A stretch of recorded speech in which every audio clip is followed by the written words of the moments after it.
Halo guys, balik lagi sama Abang Frank. Gimana kabar teman-teman semuanya? Baik-baik aja ya kan? Nah, di video kali ini kita bakalan ngelanjutin lagi pembahasan alur cerita Donghua Martel God Asura. Tepatnya episode 13 sampai episode 16 ya guys ya. Dan menjadi ending dari season 2-nya. Oke lah guys, nggak usah kebanyakan drama lagi di awal video. Langsung aja simetriskan posisi rebahan kalian. Inilah waktunya kita baku hantam.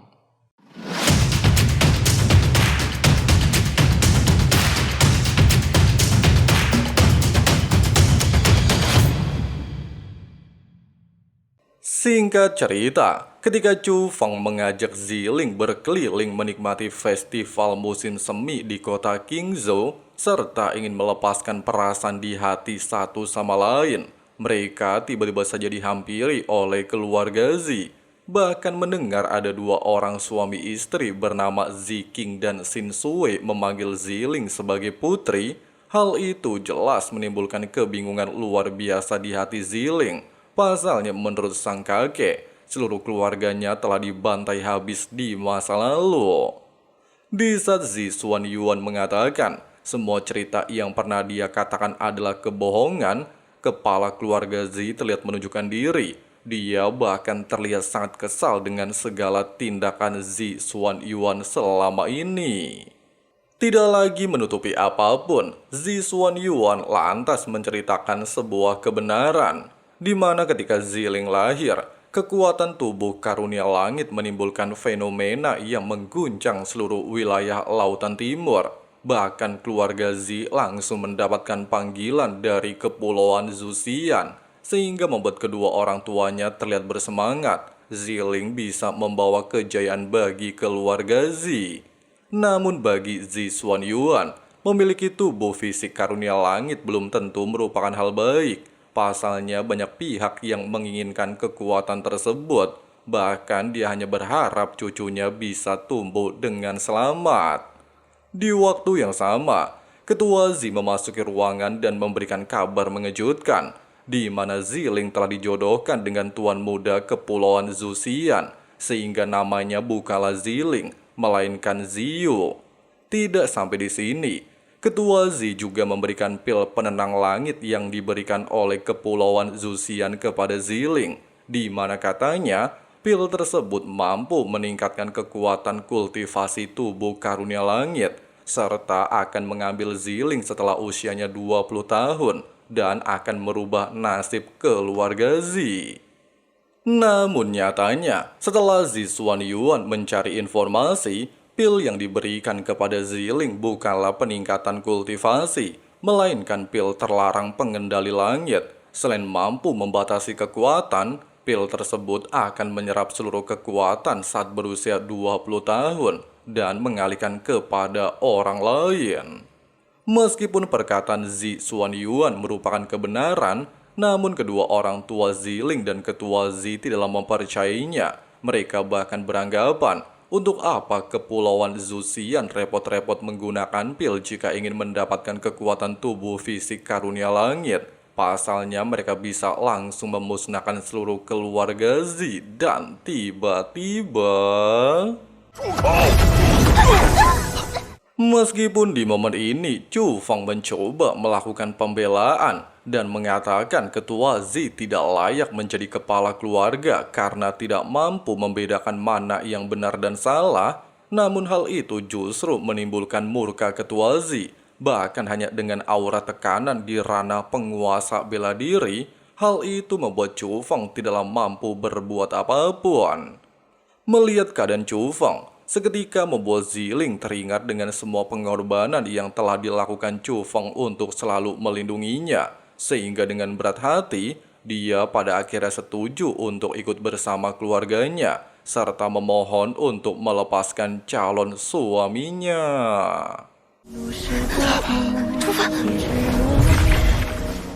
Sambil mengatakan dia memang tidaklah ingin pergi, Ziling juga mengungkapkan lebih takut kehilangan Chu Feng. Oleh sebab itu selama kepergiannya, Ziling meminta Chu Feng untuk menjaga dirinya dengan baik. serta menemuinya lagi dalam waktu 2 tahun di Kepulauan Zusian.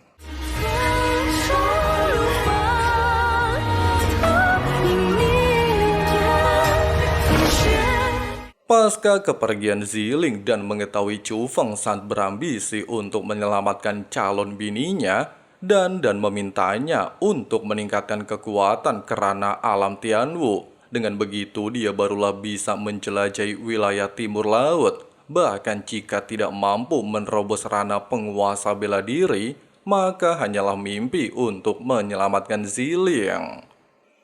Singkatnya, dengan berbagai harta pemberian Raja Siluman Kera, Chu Feng pada akhirnya berhasil meningkatkan kekuatannya ke tingkat 9 ranah Xuanwu. Bahkan bersama dengan hal tersebut, leluhur Sekte Qinglong menunjukkan diri. Dikarenakan Chu Feng telah memenuhi syarat, dia lantas memberikan teknik gerakan kilat naga Qinglong yang katanya diciptakan oleh Raja Seni Bela Diri. Bahkan jika Chu Feng nantinya menerobos ranah penguasa bela diri, maka tidak akan ada yang bisa menandingi kecepatannya di ranah yang sama. Semua perkataan leluhur Qinglong langsung terbukti. Pasalnya hanya dalam waktu singkat, Chu Feng berhasil tiba di perbatasan Jiuzhou, serta tanpa sengaja melihat banyak mayat tergeletak oleh teknik pembunuh darah. Bahkan dari salah satu prajurit yang masih hidup, Chu Feng mendapatkan kabar kalau semuanya merupakan ulah Klenji. Di sisi lain, sambil mengingat formasi naga emas ditinggalkan oleh leluhur klan Jiang untuk melindungi kekaisaran, serta harus menghidupkan 18 mutiara naga, Kaisar Kikang lantas meminta Wusang untuk segera menguasainya. Pasalnya hanya Jiang Wusang yang memiliki garis keturunan mendekati tingkat Raja Bela Diri. Bahkan jika gagal, Kekaisaran Jiang tidak akan mampu bertahan dari serangan.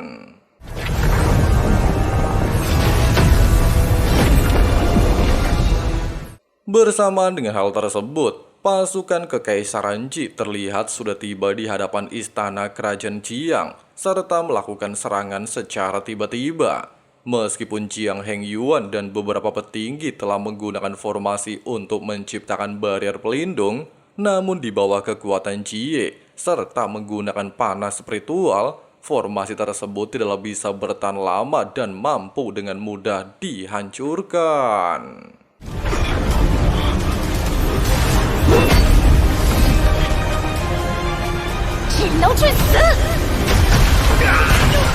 Tanpa adanya barrier pelindung, serangan pasukan kerajaan Ji langsung menembus pertahanan kerajaan Jiang, sehingga menimbulkan bentrokan luar biasa mengerikan.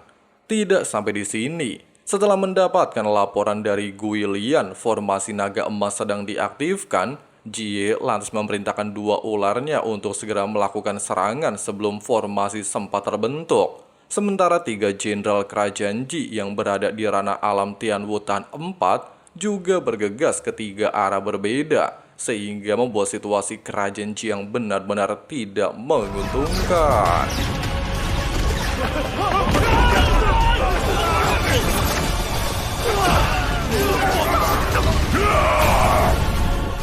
Tepat ketika Jiang Wusang gagal menciptakan formasi naga emas, bahkan membuat seluruh anggota kerajaan Ji merasa di atas angin kehancuran kerajaan Jiang akan segera tiba tanpa adanya formasi pelindung, Chu Feng dan anggotanya pada akhirnya tiba di tempat ini untuk memberikan bantuan. Mereka juga langsung menargetkan salah satu jenderal bernama Tao Ti.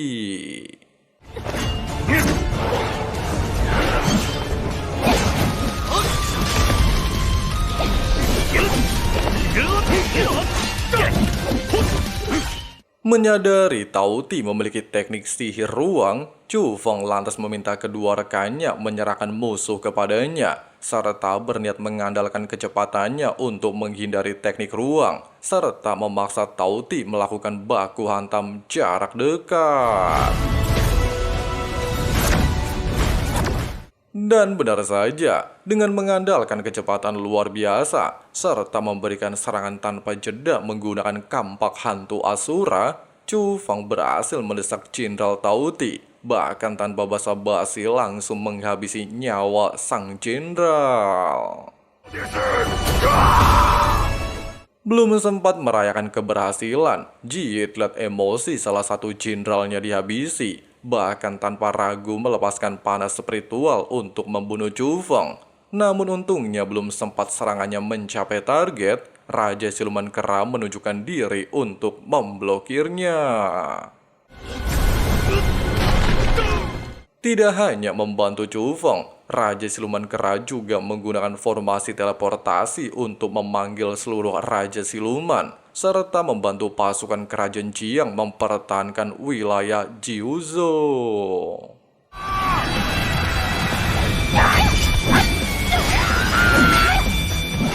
Dengan adanya bantuan pasukan gunung puluhan ribu siluman, situasi medan perang sementara waktu terkendali, sehingga Heng Yuan berniat membawa Chu Feng memeriksa kondisi Jiang Wusang. Pasalnya setelah gagal mengaktifkan formasi, ditakutkan nyawanya sedang dalam bahaya, serta meminta Zhang Tianyi untuk membantu Kaisar Qi Kang menghadapi Ji Chongshan.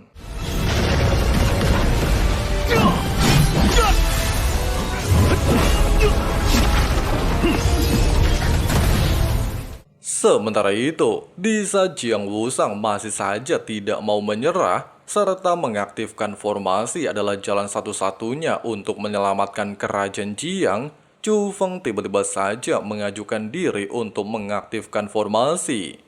Meskipun Heng Yuan mengatakan formasi hanya bisa diaktifkan oleh garis keturunan, serta bisa menghancurkan tubuh jika tidak bisa menahannya, namun Chu Feng tidaklah memperdulikannya, sehingga membuat Wusang dan Heng Yuan tidaklah bisa berkata apapun, serta hanya berharap kepadanya, sementara mereka akan turun ke medan perang demi mengulur waktu. Singkatnya, bukannya terkena serangan balik, Chu Feng justru seolah-olah menyatu dengan formasi naga emas, bahkan membawanya ke sebuah dimensi yang dipenuhi dengan es. Di waktu yang sama dengan hal tersebut, seluruh orang dikejutkan dengan formasi naga yang akan segera diaktifkan, sehingga Jie segera memerintahkan Gui Lian untuk menemukan sumber formasi.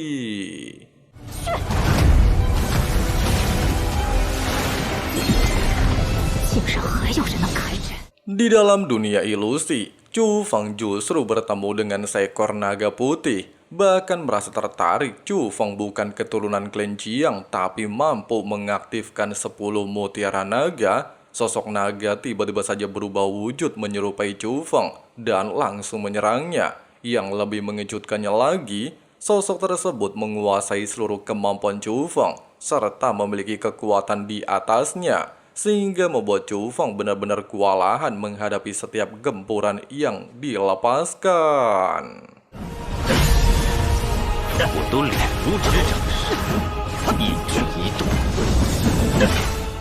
Bersama dengan hal tersebut, Gui Lian pada akhirnya menemukan lokasi Chu Feng mengaktifkan formasi, sehingga membuat seluruh pasukan kerajaan Ji mencoba untuk menargetkan tempat tersebut.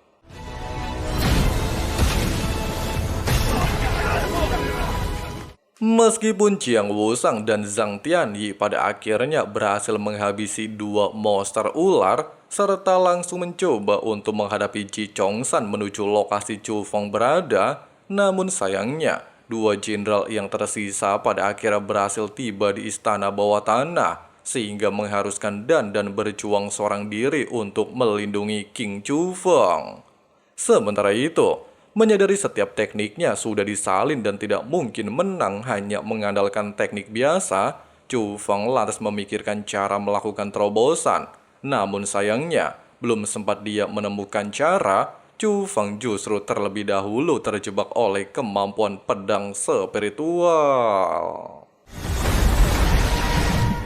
Dalam situasi terdesak, serta mengingat perkataan Dan garis keturunan petir Dewa 9 Warna lebih tinggi dari klan Jiang, Chu Feng lantas melepaskan kekuatan garis keturunan untuk membalikan keadaan.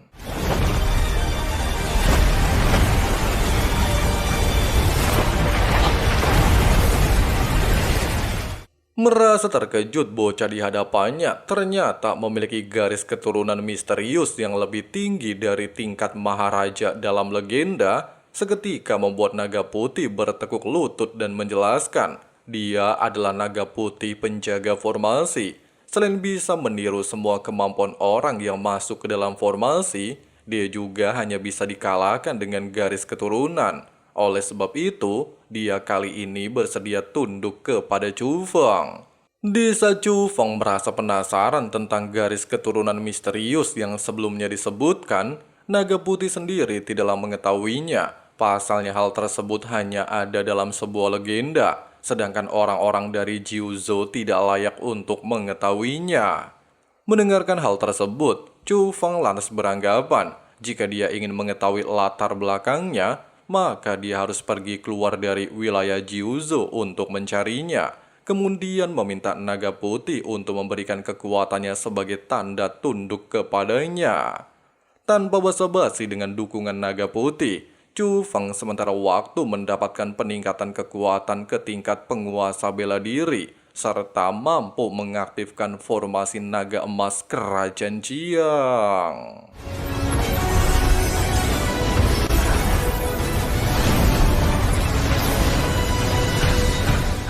Tepat ketika Ji Chongsan merasa di atas angin mampu menekan Jiang Wusang bersama Zhang Tiandi, sebuah tebasan tiba-tiba saja langsung memenggal kepalanya tanpa menunggunya sempat bereaksi.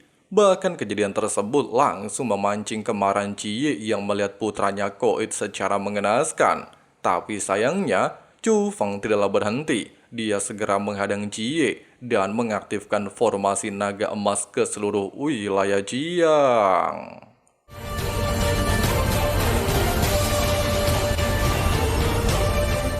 Selain mampu mengobati cedera, formasi naga emas diketahui juga mampu meningkatkan kekuatan garis keturunan. Dengan begitu, klan Jiang kembali memiliki harapan untuk membalikan situasi pertempuran menghadapi pasukan kerajaan Ji. Sementara itu dengan dukungan peningkatan kekuatan dari formasi, Chu Feng terlihat mampu menekan Jie.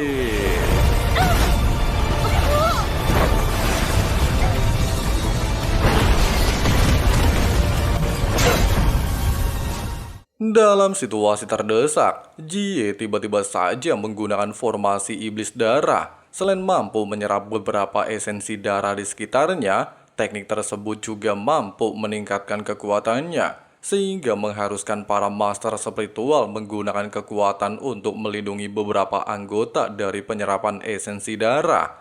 Bahkan situasi pertarungan kembali berubah drastis. Pasalnya Jie terlihat mampu mengimbangi kekuatan Chu Feng.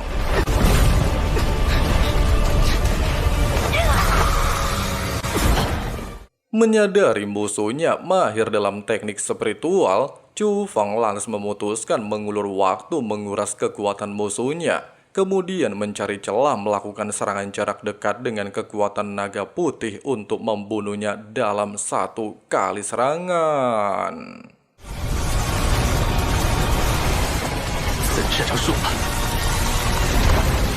Dan benar saja, ketika Chu Feng berpura-pura terkena serangan dan membuat Jie lengah ingin segera menghabisinya, Chu Feng pada akhirnya melepaskan kekuatan naga putih untuk melakukan serangan balik.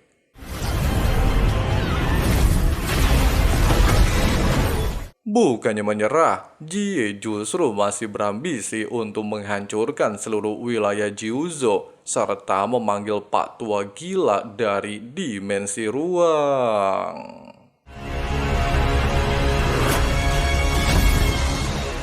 Melihat kemunculan orang tersebut, sempat mengingatkan Chu Feng dengan pertemuan mereka di masa lalu. Namun belum sempat dia berpikir lebih jauh, Gui Lian lantas menggunakan segel yang sebelumnya dia pasang untuk mengendalikan si bapak gila. Bahkan di bawah kendali tersebut, si bapak gila lantas menunjukkan kekuatan aslinya sebagai pemilik api pembakaran langit dan diketahui bernama Huang Fu Haoyu serta berada di ranah Raja Bela Diri. Kemudian tanpa jeda langsung melepaskan teknik meteor api untuk menghabisi seluruh pasukan kerajaan Jiang.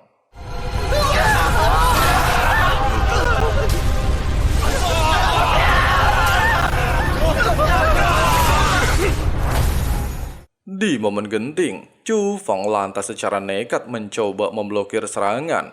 Meskipun dia telah menggunakan seluruh kekuatannya serta menggunakan wujud naga putih, namun sayangnya dengan perbedaan kekuatan, dia terlihat benar-benar kesulitan menahannya.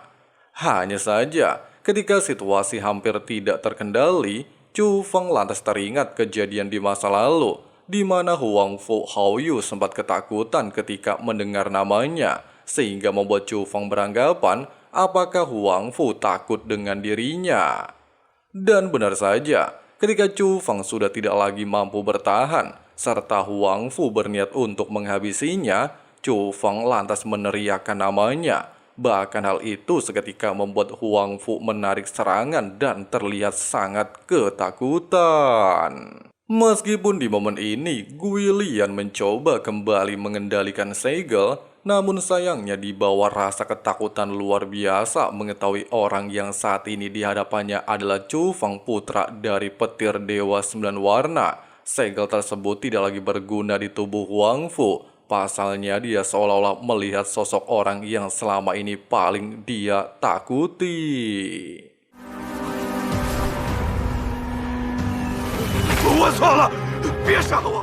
Di saat seluruh orang dibuat kebingungan bagaimana mungkin seorang raja bela diri bisa bertukuk lutut di hadapan Chu Feng sendiri segera meminta Huang Fu untuk menghabisi pasukan kerajaan Ji jika tidak ingin tewas di tempat ini. Mendengarkan hal tersebut, Huang Fu jelas tidaklah berani menolaknya, serta membombardir pasukan kerajaan Ji dengan api pembakar langit. Meskipun Gulian sempat mencoba menyelamatkan Jie menggunakan ruang spasial, namun Chu Feng tidaklah berhenti. Dia segera melakukan pengejaran dan langsung menghabisi nyawa leluhur klan Ji. Singkatnya, ketika masalah selesai dan Chu Feng mencoba bertanya, Huang Fu justru masih saja ketakutan dan langsung melarikan diri. Bersama dengan hal tersebut, serta menganggap Chu Feng sebagai penyelamat, seluruh pasukan dan Kaisar Jiang telah memberikan hormat kepadanya. Beberapa waktu kemudian, ketika seluruh kekuatan di wilayah Jiuzhou mendatangi sekte Qinglong yang baru dan ingin merayakan perdamaian, Chu Feng justru melakukan baku hantam melawan Zhang Tianyi untuk menentukan siapa yang terkuat di dataran Jiuzhou.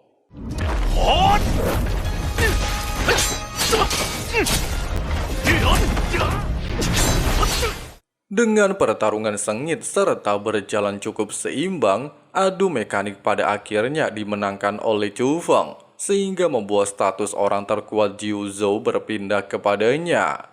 Malam harinya, Chu Feng, Zhang Tianyi, Jiang Wusang, Surao dan Sume terlihat bersama-sama melakukan perjalanan menuju lautan wilayah timur, di mana tujuan keempat anggota ingin mendaftar di Akademi Sihai.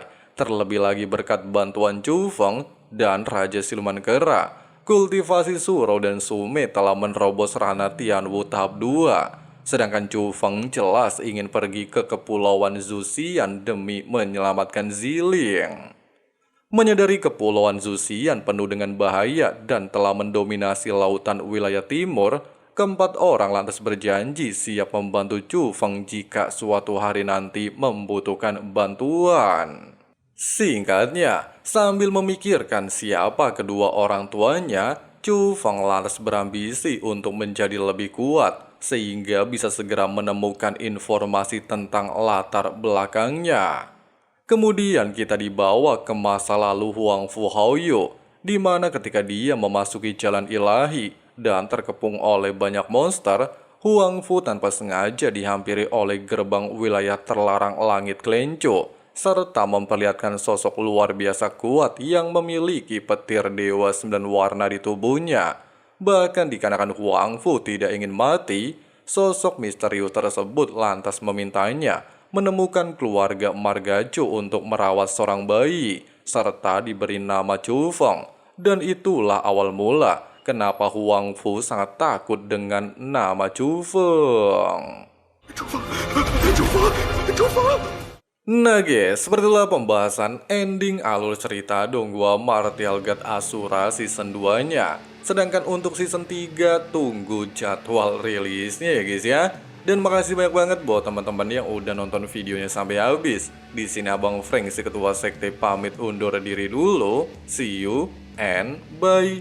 Bye.